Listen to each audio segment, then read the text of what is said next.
So welcome everyone. Thank you very much for joining us for this online launch of our new innovation report on the topic of civil society innovation and populism in a digital era. My name is Vicky Tung. I am the Programme Manager for Futures and Innovation at the International Civil Society Centre. For those of you who may not be aware of the Centre, we are owned by 15 of the leading international civil society organisations, which you can see on the screen here. We play three roles as a sector convener, an innovation accelerator, and a platform for multi-agency collaboration. One of our strategic aims is to highlight innovations that can benefit the international civil society sector and be applied to tackle big, common contextual challenges, such as populism, which is the theme for this report, and it's the first time we've ever done this report.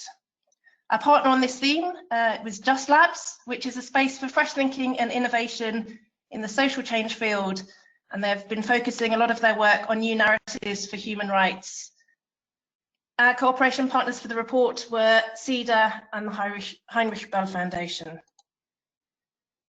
So we will only be able to scratch the surface of the rich content in the report, so we would really encourage you please to go to the website for the report, which is icscentre.org/innovation, where you will be able to enjoy our funky design.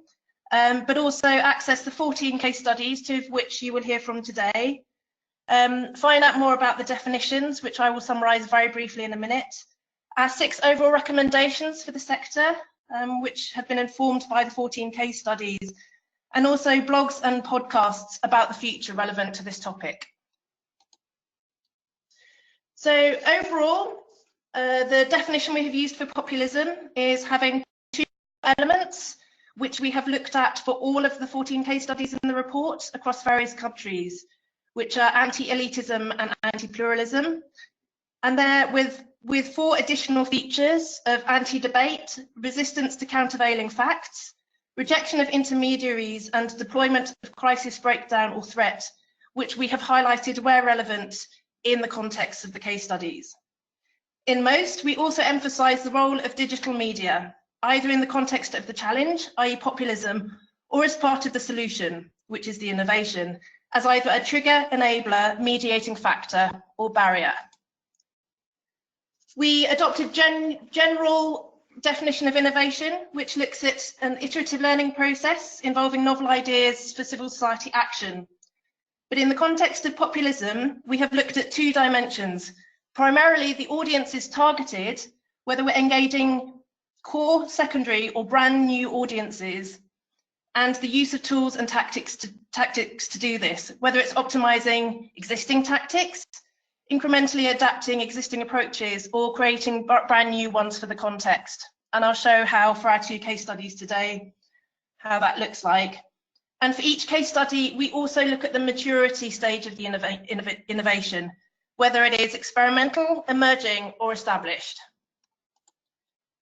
So across these 14 case studies, it's important to note that most of the strategies that we identified were not explicitly designed as direct responses to populism, but had wider drivers around legitimacy and impact. However, for the 14, we have a mixture of international civil society organisations, national civil society organisations, national networks and campaigns or political movements. And we have 4 continents represented, although there are lots of examples from Europe. So there were 7 general strategies from the 14 case studies. One was creating alternative digital youth-led spaces. The second was building citizen skills to combat misinformation and fake news, and we'll hear from IREX very soon on their role in Ukraine and elsewhere. The third is using new digital tools and tactics to speak to all sections of society. The fourth is developing new positive narratives for an alternative future. The fifth is inclusive communications and social listening in divided contexts. And the 6th and 7th relate to what you'll hear from Civicus later. So strengthening civil society solidarity and resilience networks, which is Civicus's overall programme, and then 2 of their individual partners within that who are standalone case studies, which is renewing trust from the roots up through a new concept of accountability. So without any further To-do, over to our first case study, which is IREX's Learn to Discern Citizen Media Training Programme, which started out in Ukraine. Please do go and read the case study because this is very inspiring.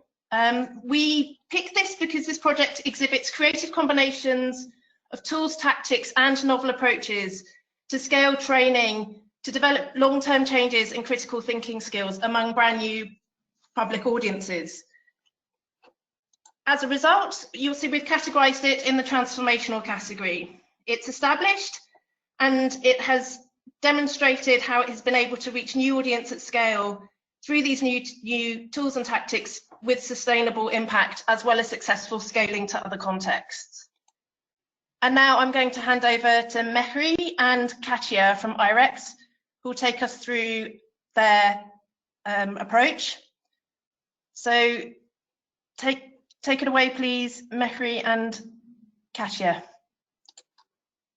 Good evening or good morning, depending on where you are joining from. My name is Mehri Druckman, and I am a country director for IREX here in Ukraine. And originally, LTD started here in Ukraine. And thank you, Vicky, for your kind words about our work.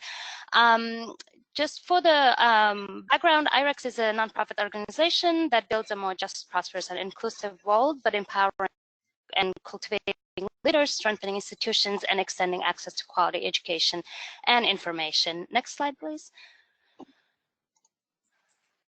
I've been working in Ukraine since early 90s on supporting independent media, expanding access to quality education, and promoting civil society. And back in 2013, we saw a sharp increase in disinformation and propaganda. The strategy of hybrid war deployed messaging across Ukraine to stir up fear, being made second-class citizens amongst residents of Crimea, paving way for illegal Russian annexation of the peninsula and the occupation parts of Donetsk and Lugansk provinces. And at the same time, most of the media is owned by oligarchs, which drives editorial policies. Back in 2014, while Ukrainians were consuming a high volume of news content, barely 1 in 4 Ukrainians trusted the media, and only 23% cross-checked news sources that they were consuming. So this is kind of a background against which we started implementing a media literacy project known as Learn to Discern. And the last thing we wanted to do in a 9-month project is reinvent the wheel. So we looked into, next slide, please, at different interventions in media literacy, both here in the country as well as outside of Ukraine, but we couldn't identify a training, a model that was dealing with this type of emotional manipulation that you should be seeing on your screens. For non-Russian speakers, the poster billboard says, on March 16th, we're choosing between these two.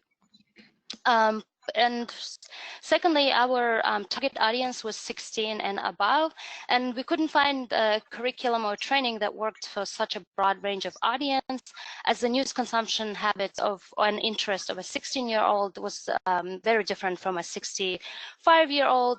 This is why we decided to a little bit scratch what we knew about media literacy and try to develop a new approach that put consumers of information, citizens, at the heart of it. And this is how, next slide, the Learn to Discern curriculum was developed.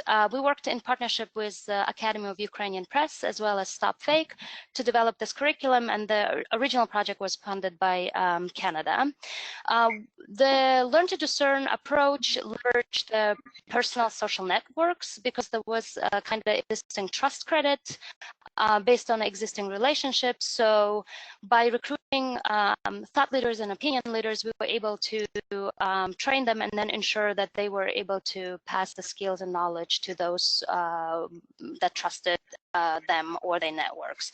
And the media literacy skills building really concentrated on awareness and recognition of emotional manipulation and how to resist that. And we focused on a behavior change consuming news, so that at the end of training, there was something different in the way consumers were interacting day to day with the information that they were consuming. And given that all dominated media infrastructure structure here in Ukraine, we did focus and address knowledge structures, which is how news is produced and who owns the top media here in Ukraine. And the most important thing was in a curriculum was about not telling people what to read, but to equipping them with how to read, listen, and read and engage with media. So next slide, please. Since 2014, we had an opportunity to pilot and test multiple formats. I just described a kind of a training of the adults. We've trained back in 2015, 15,000 people. Currently, we're integrating learn to discern approach to the national curriculum. We do voter education. When elections are coming up, we also raise public awareness about the problem of disinformation through PSAs, through games, as well as online courses. Given the time constraints, unfortunately, I can't really go into the details of this, but I'll be happy to try to share more information in a Q&A or in follow-up. Next slide, please. In our original project, as I mentioned, we were able to train 15,000 Ukrainian citizens. They were trained through workforce and other social networks on different skills that were needed for a better and healthier engagement with news media consumption. And even at that time, self-reported skills following the training were quite high. But next slide. We wanted to look into the impact more than just self-reported skills. So a year and a half later, after the project ended, we had an opportunity to do an impact study, which showed a very positive results. We selected from 1,500, we selected 200 and matched a control group to them. And L2D participant outscored the control group in the following areas. They were 13% higher than the control group in identifying the actual disinformation piece that we put into the evaluation. They're 25% higher than the control group in checking multiple news sources, and 28% higher than the control group in understanding how the news media industry worked. We are using similar evaluation now in different countries where L2D was adapted, which my colleague Katya will talk about, and we're seeing similar results elsewhere as well. Next slide. So Learn to Discern today in Ukraine is one of the largest projects. However, what we are doing currently is we are trying to create a sustainable resilience to the problem of disinformation and manipulation through formal education. We're working really closely with the Ministry of Education and Science of Ukraine in order to integrate what we call critical information consumption skills into existing curricula. This is not a standalone. We are working with, for example, Ukraine history, world history, Ukrainian language and literature, and we are integrating and injecting critical information consumption skills into existing curricula without changing the objectives of this of each subject. In addition to schools, we are working with pre-service institutes, which are the pedagogical faculties or pedagogical universities, so that future teachers already enter classrooms with the critical information consumption skills and competencies. And we're also working with the in-service institutes, which are responsible for continued professional development of the teachers, so that we ensure that teachers who are not directly working in our projects are able to get critical information consumption skills as part of their professional development. And the end result of this is to ensure that we leave all of the resources and materials in the hands of the Ministry of Education and other educational institutions to ensure that all of the educators in the country have access to it. We're currently working directly in 450 schools where we pilot all of the lesson plans and resources. And next slide, please. An evaluation of our pilot Learn to Discern in Schools project also showed quite progressive results. Compared to the control group, ill-to-do students were 18% better at correctly identifying a piece of disinformation, 16% better at differentiating between facts and opinions, 14% more knowledgeable about the news media industry, and twice as likely to detect hate speech. And this is just after students were exposed on average to 18 or 19 lessons during half a semester. Oftentimes, students don't even realize that they are learning media and information literacy, as the only thing that is different for them is the way the teachers are teaching and the interactivity of the lessons. So I will pass now to my colleague, Katja.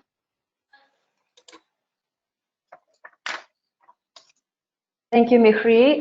Thank you, Vicky. Thank you, everyone, for having me and for this opportunity to talk about our work. I am now in Jordan, but I actually come from IREX's headquarters in Washington, D.C. I am IREX's global lead for media and information literacy initiatives, and so my job is to make sure that what we did in Ukraine can be adapted, translated, and applied in other contexts where disinformation causes all sorts of problems. And that's why my part of the presentation, which is going to be very brief, walks back a little bit to the bigger problem of disinformation and why it's important to address, and what we see as we aggregate our approach and lessons learned from other contexts other than Ukraine, which I thought would be useful to share with this community since we're talking about disinformation and populism. So I'm sure that in your experience, you have all encountered that disinformation causes all sorts of problems in communities. It polarizes opinions, it erodes trust in democratic institutions, it can threaten integrity of elections, it can lead to conflict, it can exacerbate existing conflict. It is also an effective tool of violent extremism recruitment organizations. It's actually part of our work in Jordan is to equip people with skills on how to avoid manipulation online from any such possible manipulators. And kind of the problem behind the problem is you have, Vicky, identified digital space as a possible enabler or barrier. What we see it is kind of the accelerator that propelled propaganda that has always existed and was present in traditional media sources for a long time into unprecedented reach and speed and volume because of how social media structures and platforms work and how we interact in them. So in combination with the consideration that professional media no longer control the production of information and that anyone can produce information, this creates this really large big problem of disinformation and misinformation and its exponential spread online. Next slide, please. So on this slide is a summary of what I'm going to talk about, kind of the big reasons and stepping stones for IREX's analysis of why misinformation spreads so quickly online and why it creates these big problems. And number one consideration that we must all take into account when we look at digital space, whether we are leveraging it for good or for bad, or we're looking for ways to kind of engage with people who are in the spaces that digital devices are very addictive. It is a known fact that the industry has employed experts from the gambling industry to ensure that notifications and the way the devices are kind of developed are designed to engage us. Then it's not just the way they work and the way they function, it's the content that comes at them is also extremely addictive. So this addiction manifests itself and kind of shows as a symptom in emotional manipulation. It is also really easy to produce manipulative content, which we call misinformation here, because it doesn't require any sort of deep journalistic research, emotionally extractive headline and an image, and it could be shared very quickly and produced very quickly. And when we engage with information, we filter all of this information that comes at us from the devices through our emotions and biases. Our operational system is a bit outdated for the technology that we have in our pockets today, because we have not kind of caught up with the advances that we have made scientifically, and our brains are still operating in a sort of polar when it comes to emotional triggers. Actually, there's an American scientist, Edward Wilson, who has quote that says, the real problem of humanity is that we have prolific emotions, civil institutions, and godlike technology, and it is terrifically dangerous. And I like this quote because it kind of summarizes the big components of the problem that we have. Our emotional and cognitive wiring, including biases, the evolution of the informational space, which has expanded radically with 90% of information that we have today created in the last 2 years, and the need to catch up our formal and informal institutions so they can equip us with skills to operate in this age of informational abundance. And it doesn't help that the way that current social media platforms are structured and the business model behind them translates engagement, likes and shares into advertising revenue. Algorithms that seek for content that we like and with which we engage and where they can attach advertising are morally agnostic. They're not evil or good, but they do prioritize this engagement. And that's why, with this kind of background, we must understand that while access to technology is intuitive and easy, skills to discern what's good and what's not are not. They go against our cognitive and emotional wiring. And that's why we have designed Learn to Discern the way we did. If we could go to the next slide, please.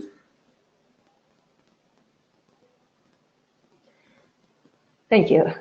So Learn to Discern is really a complementary approach to many other things that need to happen for the problem of disinformation to be resolved.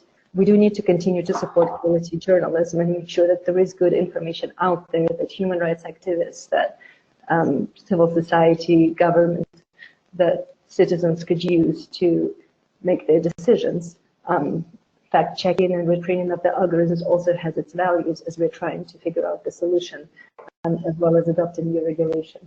And IREX does continue to support independent media. We have been working with the media sector in Ukraine, for example, for 20 years when the events of the Revolution of Dignity have kind of been replaced by the actions of the Kremlin and the annexation of Crimea and the separatist movements in Donetsk and Donbass. And yet we knew that we had to do something with the demand side of information because nothing we could do on the supply side was going to work fast enough. So this focus on the demand side is L2D. And today we implement these initiatives in addressing a variety of problems caused by manipulative information in 11 countries. Next slide, we'll have another map. We'll wait for the little points to populate. I can quickly run you through where we do this work in case there are any follow-up questions or suggestions for collaboration. We continue working in Ukraine. Ukraine remains our flagship program for media and information literacy. We also have a really strong portfolio of programs in Jordan, where I am today. As I mentioned, we also work in Serbia, the 3 Baltic states, in Georgia, and in Tunisia. We are beginning to roll out a strong media literacy component in addition to the program that supports quality journalism in Sri Lanka. We have a program in Indonesia that pilots media literacy skill building exclusively to social media content. Given the high population and predominance of social media networks in Indonesia, as well as to see if there is a scale solution that could work through social media networks. We also have components of this program represented in Guatemala and Nicaragua projects where we work with journalists and young activists. And we actually have introduced, this is one of the programs we do implement in the US, because of high demand for this kind of skill building throughout the world, not just in countries where we have open conflict and strife right now. And the solution that L2G offered applies not only to counter state-sponsored disinformation like we do in Ukraine, or prepare new generations for digital futures, which is the school-based work, it also helps to prevent violent extremism and builds resilience to polarization in societies. It gives people skills on how to discern what information is manipulative and what is the motivation behind it, and helps us develop critical information engagement and responsible behavior online, something that maybe could be kind of condensed into the notion of digital civility, so that we listen to others and can understand and value their opinions in the context of a much, much larger and more interconnected world than we're used to with the digital transition. Next slide, please. This is going to be my final slide, I think. This is kind of a combination of lessons learned in addition to what Mikhri was talking about in the context of Ukraine, just generally on how we implement and evolve the learn to discern approach as we continue to roll out this intervention in other countries. This also kind of maybe summarizes a little bit on how it differs from some of the other interventions that we have seen in the sector. The first kind of differentiator is that we really do recognize the roots of human vulnerability to disinformation. There's a great resistance very often to admitting that we are vulnerable because people don't like to feel vulnerable and wrong, but it very often has nothing to do with how educated or intelligent one is. We are pre-programmed to be emotionally responsive to certain kinds of content, and it is extremely easy to manipulate it once we have that emotional response. We also have biases and cognitive heuristics that do kick in when we are stressed with the volume of information and we are emotionally triggered. So we use research and practice to address these roots, and we recognize that technology changes faster than people, and essentially the problem with disinformation is very human, and we really need to do work with humans to equip them to operate in this environment.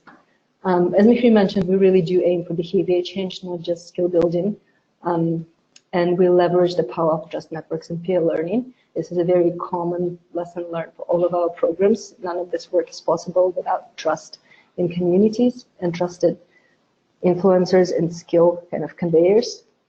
We never teach what to watch, read, or listen, but instead we give people the skills on how to do that, and focus on long-lasting skills through personally relevant and engaging content. People engage emotionally with information. We also need to know that we need to engage them in whatever they are learning, so that they are tempted to pass on their skills to others. And the end goal is to achieve systems change through transformation of educational, civic, and government institutions, so that schools and other institutions of learning, both formal and informal in the society, can take on this function. We continuously learn. This is one of the most impact-evaluated approaches in IREX's history. The results that Mikhri presented are all results of really deep work on impact assessment of outcomes of our beneficiaries, and we continuously review these outcomes from every country where we do this work and make sure that we build them into the next iteration. And with that, I'm going to conclude the part of my presentation, and both Mikhri and I will be very happy to answer any questions you might have. Thank you. Great, thank you both. So just a couple of things. Please do go to the case study, because there's some really interesting highlights there on some of the tools and tactics that we used in Ukraine. And I think it's very interesting, this reaching of secondary audiences through the primary ones. There's also links to resources and project resources. There's a really good impact study and other case studies that IREX have developed. You can link to those through the case study in the report or directly on the IREX website. But we do have 5 minutes now for any questions to catch on this part of the report before we go on to the next case study with Civicus. So please do write them into the chat.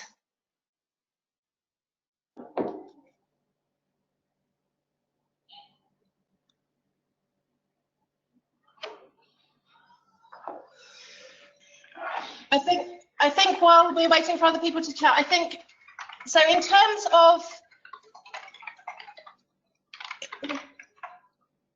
sorry, there's some noise in the background. In terms of what you would like to share with others, or how you're interested in others getting involved or helping to scale your work further, what are your particular priorities?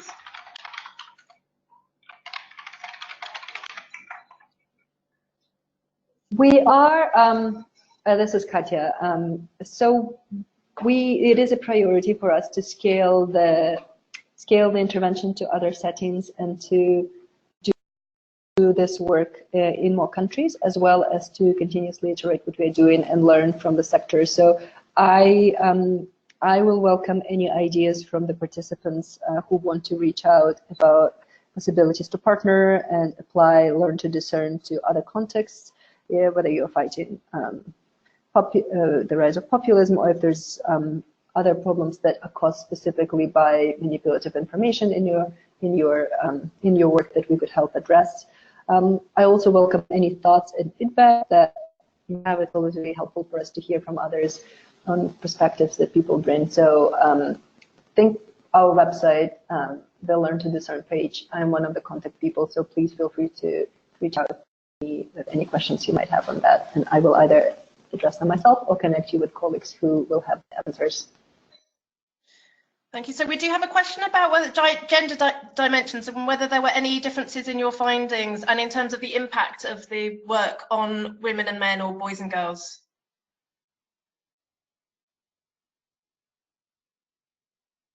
Hello, this is Mehri. I can try to take a stab at the question. Thank you. It's a very good question. Unfortunately, I can't recall right now with the impact study of the original, but the recent impact study comes to my mind, where when we evaluated the students in a pilot, the girls outperformed boys in several areas, and we are currently looking into why that happened.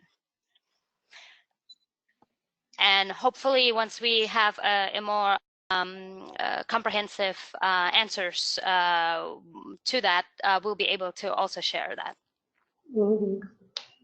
Katya, do you have anything to add? I don't have anything to add on the findings, but I wanted to share just the gender aspect, because I am in Jordan, and here we have a program that specifically works with women to build their skills to discern manipulative information, and also equip young people in their communities with the skills. As it turns out, they are extremely, the program here found that they are extremely effective as conveyors of skill building, because they are some of the most kind of resilient but also trusted sources of learning, of informal learning and information in their communities. So the finding from Jordan is that women are wonderful, wonderful peer learning trust network kind of conveyors of this type of learning. Right. And we also have a quick follow-up question about rural and urban differences, if you saw those. Mehri, do you want to take that? Do you want me to? Sorry, I was on mute. So the impact of it, I just don't remember all of the details, unfortunately, but the entire impact study is available on our website in a long report, along with all of the copies of the questionnaires that were asked. So I think it will be, I can just post the link to the report here in the chat.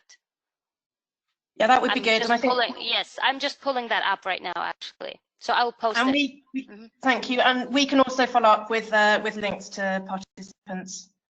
I think we need to move on now, but thank you very, very much for your presentation. I just want to have a quick reminder to those of you who may have joined late and missed the start, is that this is the launch online for the International Civil Society Centre and JustLabs new report on civil society innovation and populism in a digital era. We've already heard one case study and a bit of the background on the definitions that we used in the report. We will now hear from Jack Cornforth about resilient roots. I will quickly take you through a high-level summary of this case study and how we categorised it before handing over to Jack. And then we will review quickly the recommendations that both of these case studies and the other 12 informed. So Civicus's Resilient Roots project is a network-wide initiative with 15 civil society organisations around the world to generate new learnings and insights on the link between dynamic accountability and organisational resilience and inform future sector practices. And I just want to remind you that it's not just the overall programme approach that we've included, but 2 specific case studies from India and Serbia with national partners, which Jack will also talk about as well. Where we categorise this is as an emerging core innovation. Primarily it's core because this very explicitly focuses on existing civil society partners and their work with their primary constituents. In terms of tools and tactics, Civicus has evolved its existing tools for research and measurement, monitoring, learning and capacity support on the overall coordination for the programme. And there's also on the 2 case studies from FemPlats in Serbia and Video Volunteers in India. They have also used transformational and adjacent use of tools and tactics. So at a national level, in those populist contexts, please do go and look at those case studies as well. But I'd like to hand over to Jack to take us through the programme. Thank you, Jack. Thank you, Vicky, and thank you also to colleagues at IREX for a fascinating presentation. Can I just check quickly, Vicky, how long have I got? You have 15 to 20 minutes. You have 15 minutes, sorry. Wonderful, thank you. All right, well, we can go straight to the next slide because these are just my personal details. I'm the coordinator of the Resilient Roots Initiative, which you just introduced, Vicky.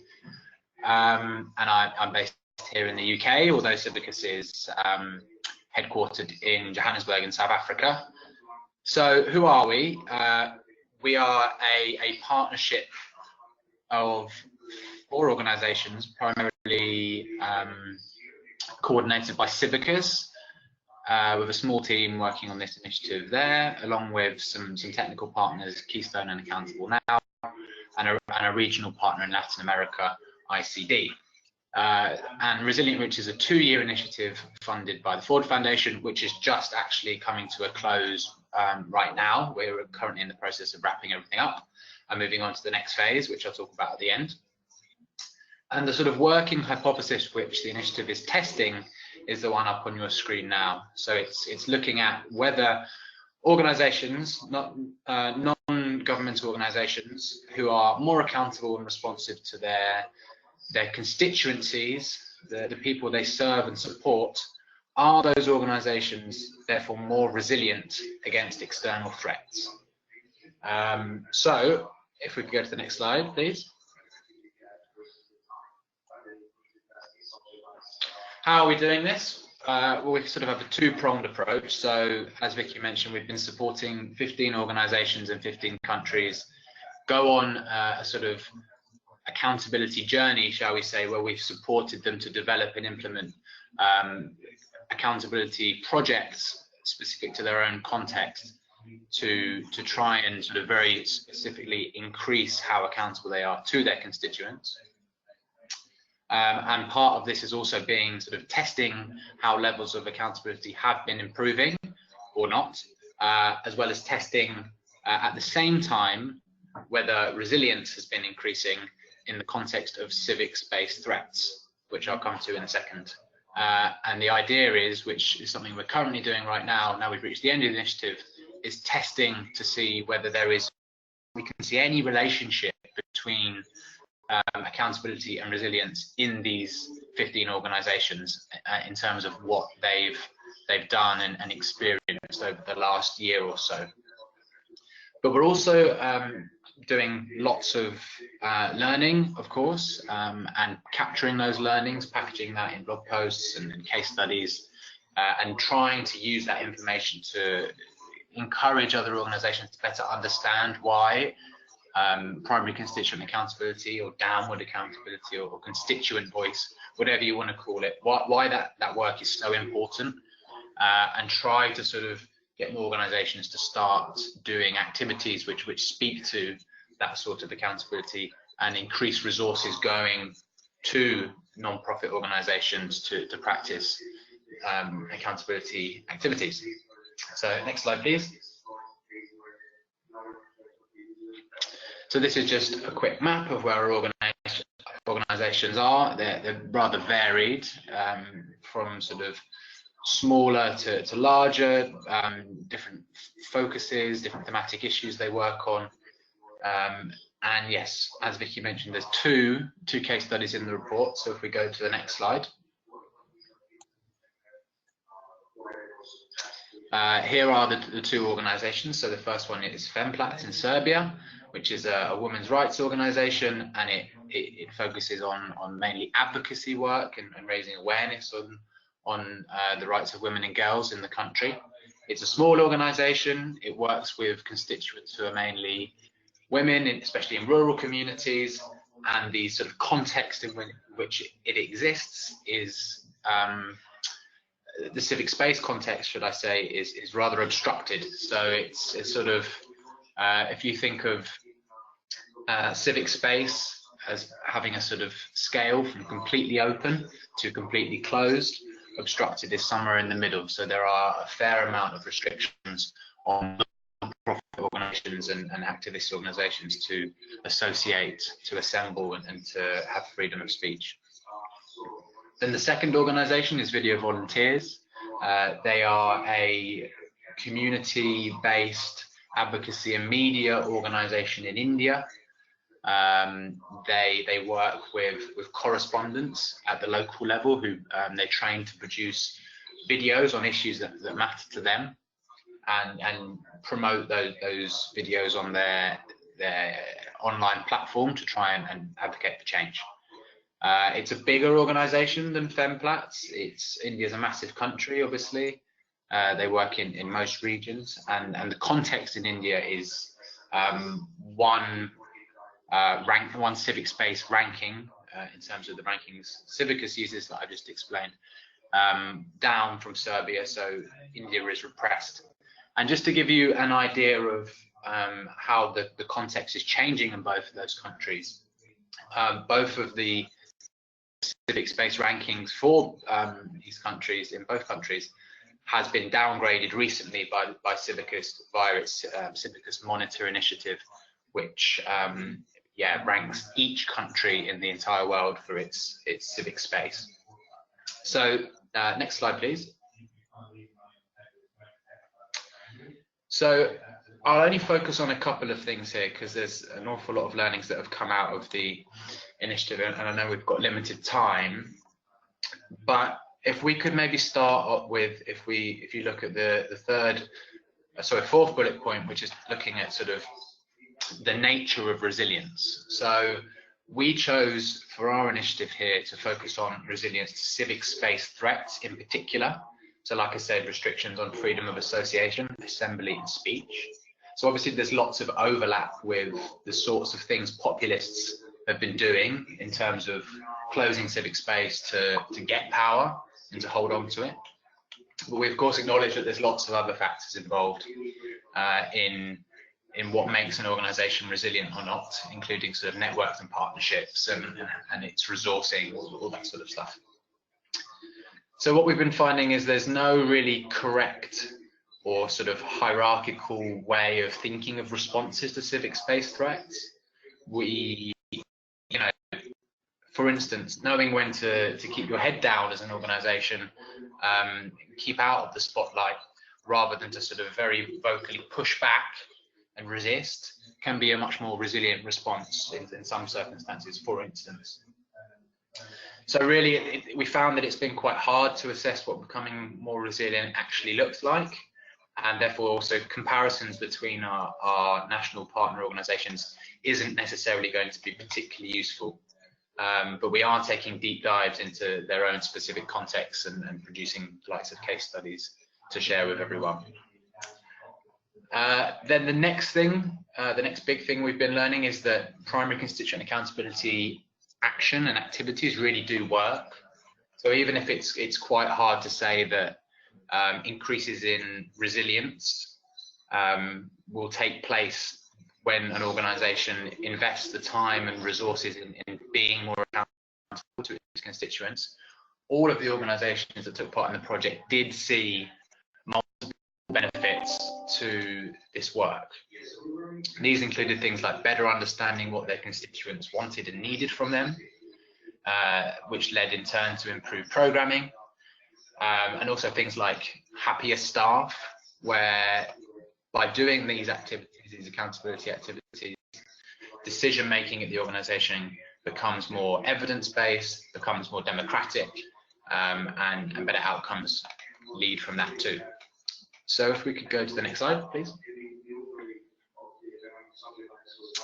So this is probably the most interesting stuff for everyone on the call today, because this is the juicy bit, what we've sort of been finding in terms of testing our hypothesis.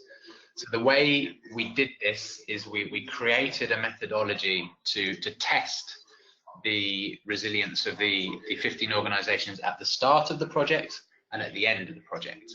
And the way we did that is we sort of looked at, I think, 14 different types of civic space threats. Some more bureaucratic in terms of those which sort of threaten the organization's mobilizing structure. For instance, the freezing of a bank account, or the perceived need for an organization to self-censor, versus more repressive or more serious potentially threats which target an organization's people. So things like harassment or intimidation, travel bans, or even violence. And then in terms of the experience or perception of threats, obviously there's a distinct difference between the two. A threat doesn't have to have been directly experienced by an organization to affect its decision making. So we tried to measure both of these things. Anything that influenced the way an organization thought and acted, we would measure that as a threat that they experienced or perceived. Then we ranked the responses of each organization to the threats that they experienced or perceived.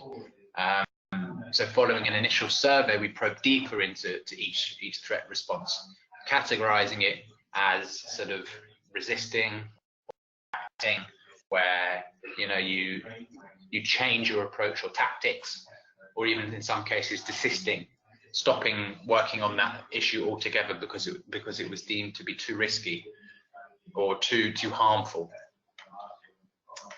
Then in terms of what we were seeing, the outcomes remained fairly consistent in terms of both the type of threats that the organizations have experienced or perceived, as well as the incidence of different threats.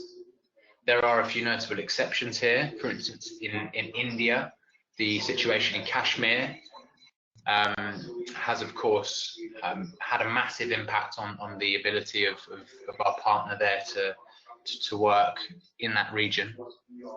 And in Serbia, for instance, they initially were experiencing a lot of online harassment from far-right hate groups, which the populist government turned a bit of a blind eye on, which they then seemed to disappear.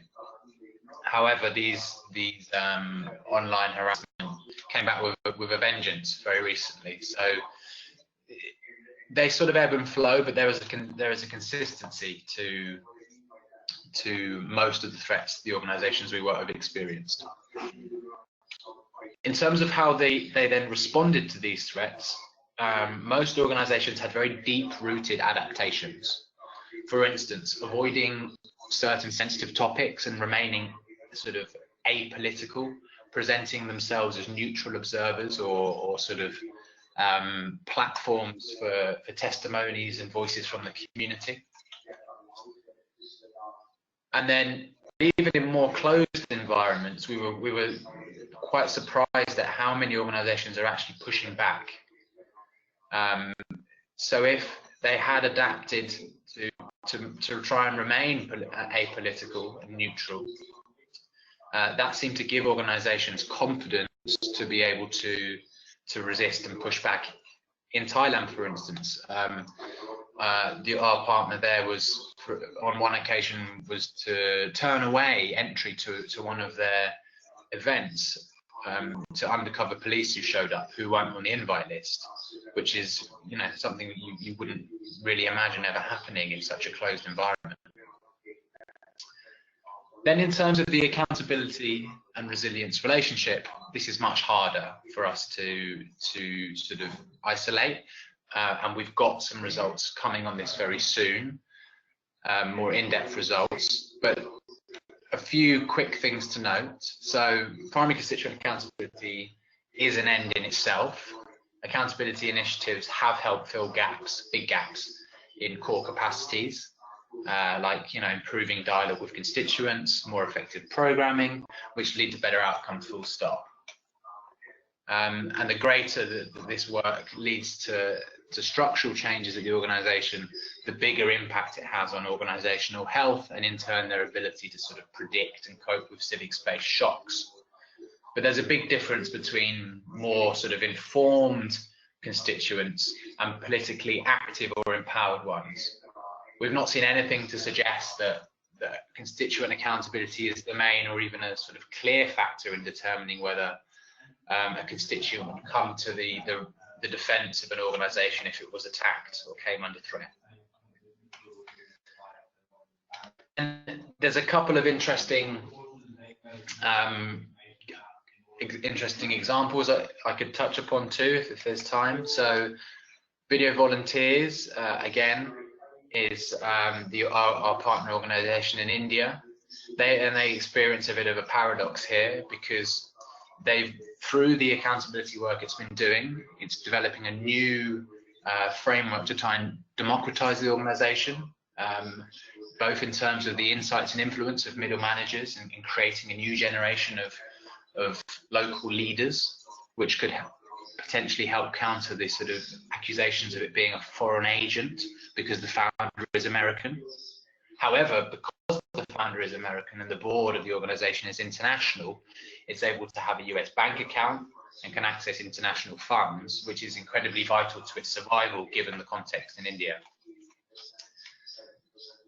Then in Russia, growing your constituent base for a certain organization like our partner there in certain civic space environments can directly contribute to resilience, or at least confidence, we've observed.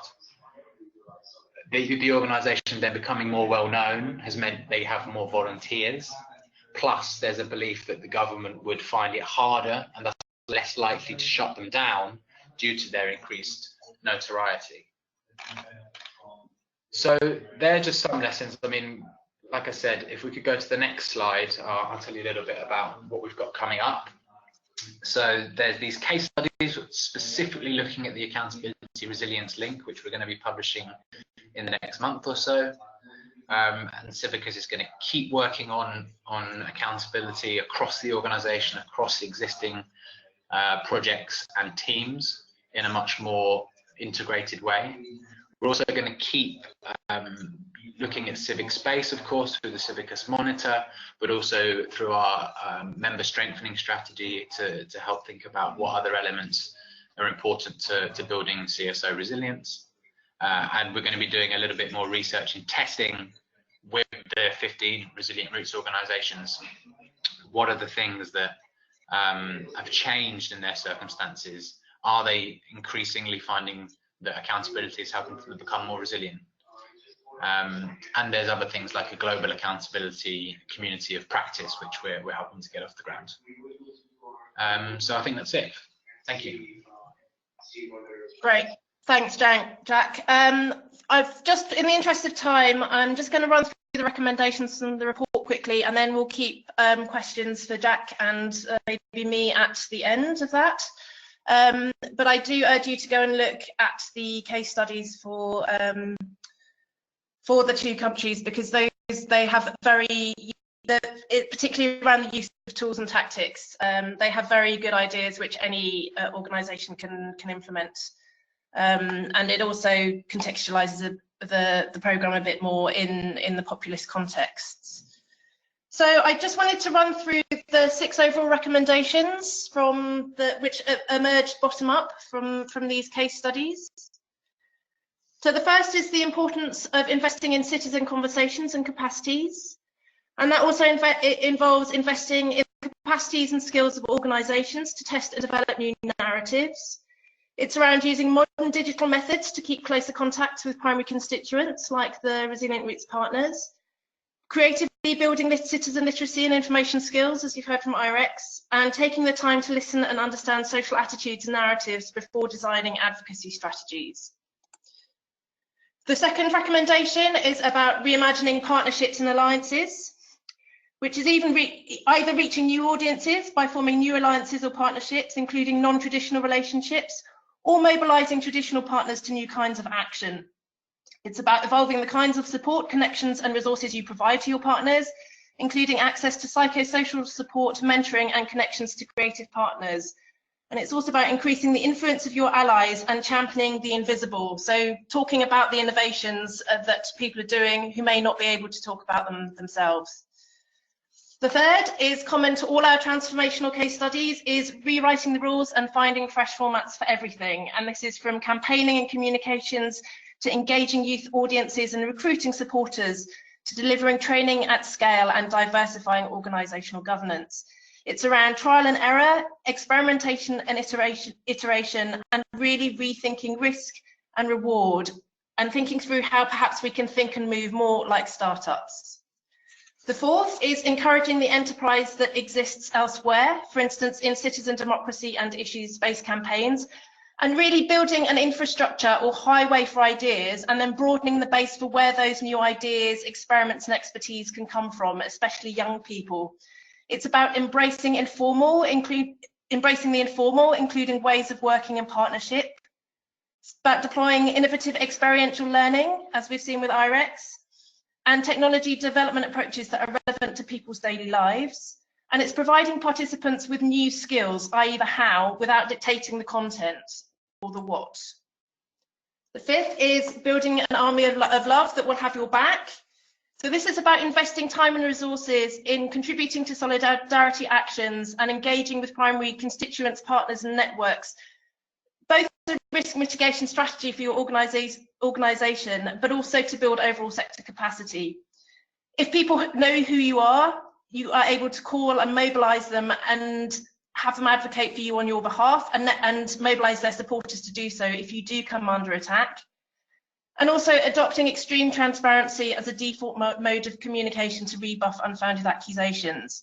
Something I want to mention that this centre will be working on next year is a solidarity playbook, which looks at some of these strategies, both for international CSOs and for national coalitions. So please do get in touch with me if you're interested in that work.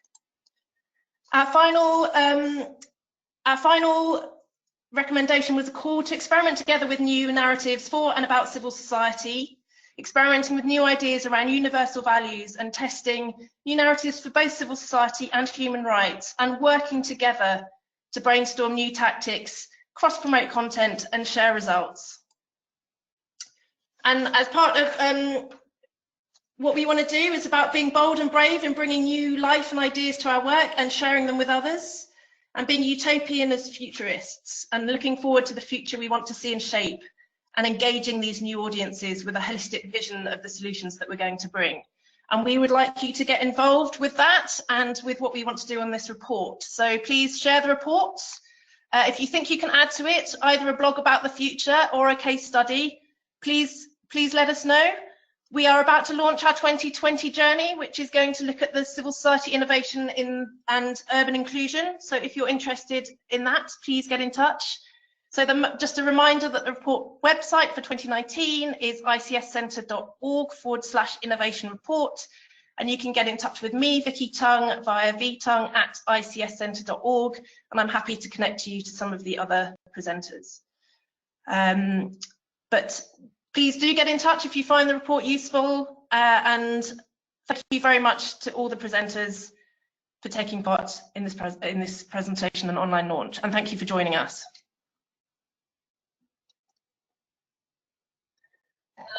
Thanks, Vicky. Thank you, Vicky, for having us. Thanks, everyone. Time, yeah, people have got my Thank details. you. Thank you, everyone. Yeah, Thank you. Bye. This was interesting. Thank you.